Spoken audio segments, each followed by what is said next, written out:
Oi, pessoal, tudo bem? Espero que vocês tenham passado bem essa semana. Hoje nós vamos fazer a segunda parte da aula que começamos na semana passada, que era como algumas religiões entendem a vida e a morte.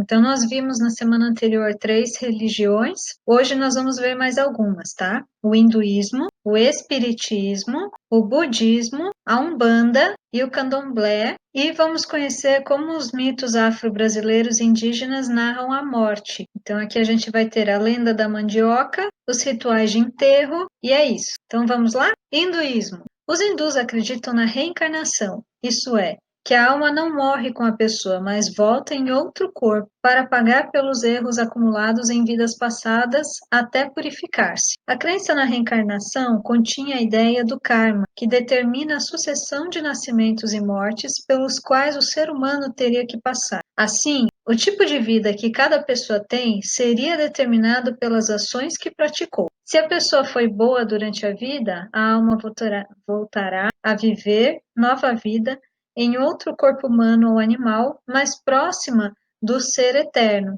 E, se foi má, a alma reviverá em uma vida infeliz. A base do hinduísmo consiste na crença de que um ser eterno e absoluto, o Brahman, que significa força suprema que rege todo o universo, e na existência de um estágio final de purificação da alma. Quando nasce um filho de pais hindus, o bebê é lavado e a palavra Om, que representa o som da criação, é escrita com mel em sua língua. Quando o bebê completa 6 ou 8 meses, acontece a cerimônia de consumo de arroz, que é a primeira alimentação sólida que a criança recebe. Os hindus preferem morrer em casa cercados pela família. Acreditam que a hora da morte não deve ser temida, mas deve ser entendida como um novo estágio de crescimento pessoal para que se possa atingir a perfeição. O filho ou as pessoas da família geralmente realizam os últimos ritos com a ajuda do sacerdote hindu. O corpo sem vida é vestido com novas roupas e levado para o local da cremação. A pira fúnebre é acesa, o corpo é embalsamado com óleos, perfumes e cremado ao fogo. Para os hindus, cremar o corpo tem caráter purificante e as chamas são encarregadas de libertar a alma do mundo terreno e levá-la ao além, para sua união com a alma universal, ou para permanecer no samsara, no ciclo de renascer. As cinzas do morto são coletadas para que no próximo dia sejam lançadas no rio Ganges. Em outras situações, quando as pessoas são vítimas de doenças ou epidemias, o corpo é geralmente jogado nas águas do rio Ganges, considerado sagrado. Assim, não ofendem os espíritos maus que atacam as vítimas causando doenças. Atualmente, milhares de peregrinos vindos de todas as regiões da Índia dirigem-se a Benares, cidade às margens do rio Ganges, para purificar-se em suas águas. Muitos levam as cinzas de parentes cremados em aldeias distantes para serem espalhadas em suas águas. Pois é, aqui foi falado sobre a epidemia, né? Imagina como deve estar sendo lá na Índia as mortes causadas pelo Covid, né? Esses mortos não são cremados, eles são jogados diretamente no rio Ganges. Como será que está hoje em dia isso, hein? O Espiritismo é uma doutrina cristã baseada na crença da existência de um espírito, que não necessita de um corpo para existir. Para essa religião, a morte não existe, somente o corpo morre, o espírito se desliga e fica no mundo espiritual, estudando, avaliando as suas últimas reencarnações e se preparando para uma nova reencarnação, sempre amparado por um anjo guardião. Existe um mundo espiritual que é a habitação dos espíritos desencarnados. Os espíritos reencarnam tantas vezes quantas forem necessárias ao seu próprio aprimoramento, mas nunca regridem. O homem tem o livre-arbítrio para agir, mas responde pelas consequências de suas ações. Durante o velório, fazem preces e procuram manter o equilíbrio porque o espírito do desencarnado pode continuar por perto durante um período. O seguidor do Espiritismo acredita que o nascimento é o regresso da alma à vida corporal. Regresso este que não é único, mas apenas um entre muitos outros já ocorridos. Não há um batismo formal quando nascem os bebês. Alguns centros realizam cerimônias para aspersão de água, invocando a proteção dos espíritos de luz sobre o bebê, mas essa prática não é oficialmente reconhecida pela Federação Espírita. A aspersão é, como eu já expliquei na aula anterior, quando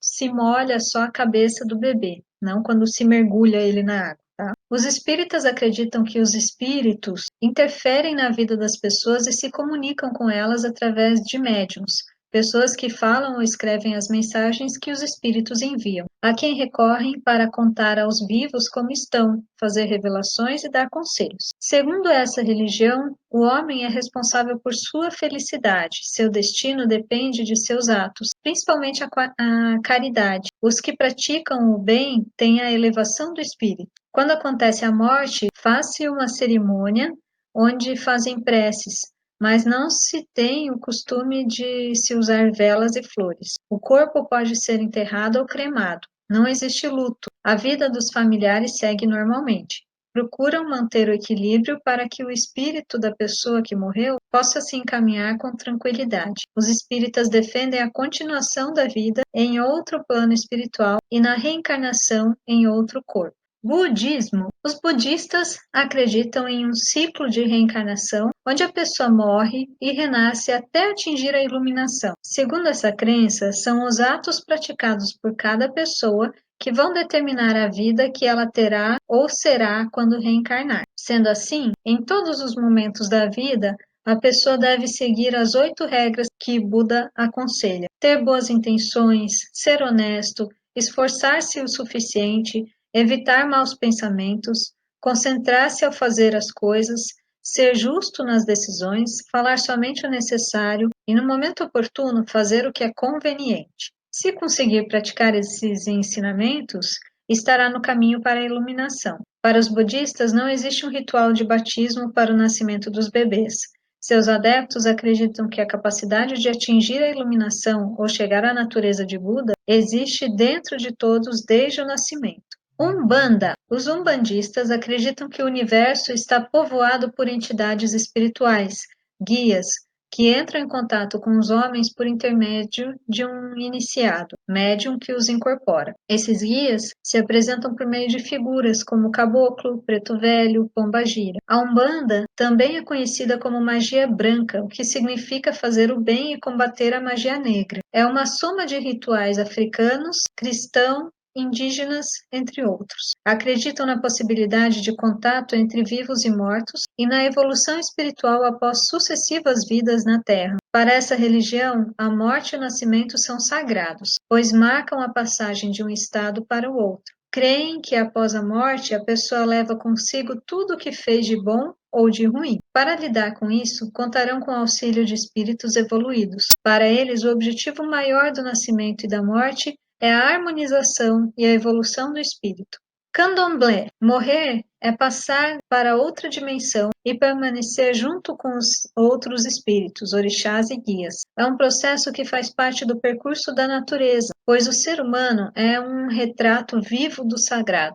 É um deslocamento de matérias ancestrais. Acredita-se na ancestralidade. O corpo do iniciado no candomblé geralmente é velado no terreiro. O rito funerário é chamado de axexe. Começa depois do enterro e costuma ser longo, podendo durar vários dias.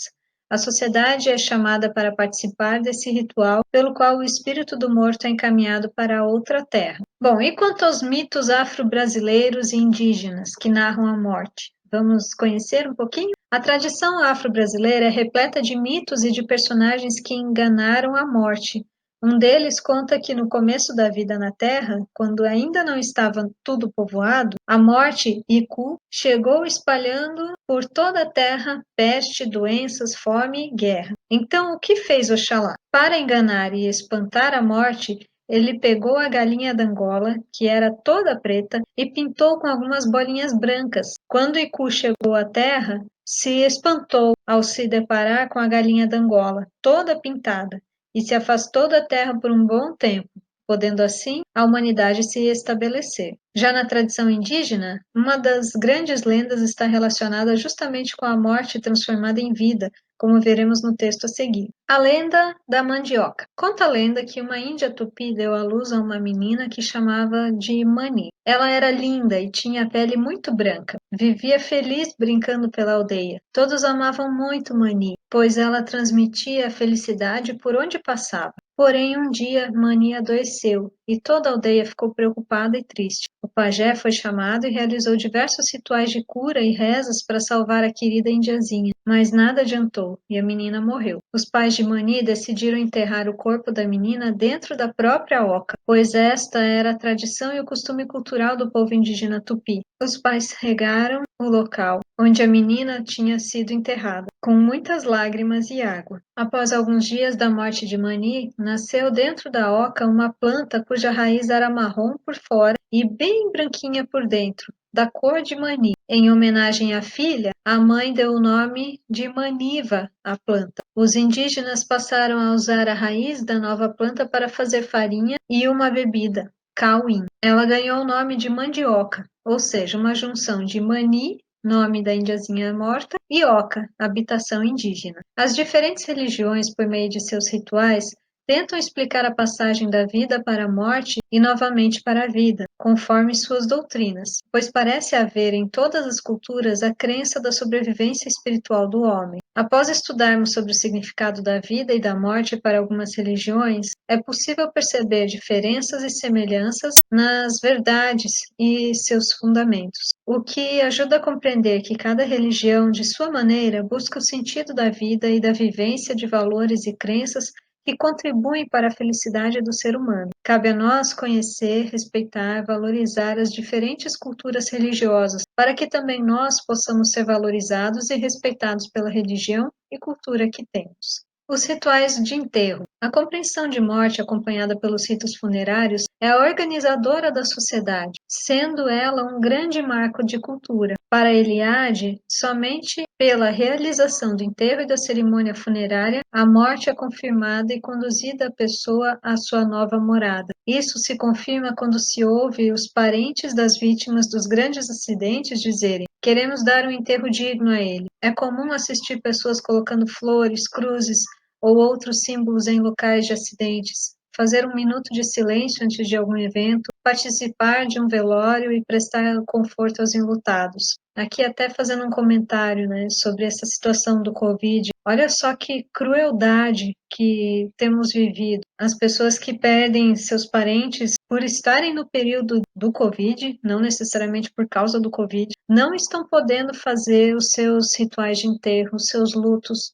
suas despedidas, seus pranteios na presença do corpo do falecido. Isso é de uma crueldade que não tem tamanho. São marcas que vão ficar para o resto da vida daqueles que ainda estão vivos, né? Entre os índios Caingangue, quando morre alguém, o chefe recita um texto ininteligível. Em seguida, 3 homens levam o corpo ao cemitério e, em algumas paradas, talham nas árvores um sinal. Isso para que a alma dele não volte à aldeia. Nos meses de abril e junho, eles fazem a festa para que o morto se vá embora. Na festa, com fogueiras e danças, é servido a bebida kiki, um tipo de cachaça que resulta da fermentação do açúcar, milho verde mascado e água, preparada num coxo de araucária. Em Madagascar, na África, o costume é enterrar os mortos envoltos em tecidos sagrados, que chamam de lambaruana. Cada parente traz um tecido. Quanto mais tecidos, mais rica a família. O caixão é apenas usado para transportar o morto da casa até a igreja e desta até o túmulo, e é um único para todos os fiéis. Depois do enterro, o caixão fica guardado em um local reservado na igreja. O velório dura vários dias. Se a pessoa falecida é nova, a carne servida para alimentação é sem sal, mas se a pessoa já é de idade bem vivida, a carne servida é bem temperada. Em Madagascar, a festa de Dias dos Mortos é chamada de Famadiana, quando, a cada 7 anos, eles abrem os túmulos e as pessoas retiram seus mortos e colocam tecidos novos, recolocando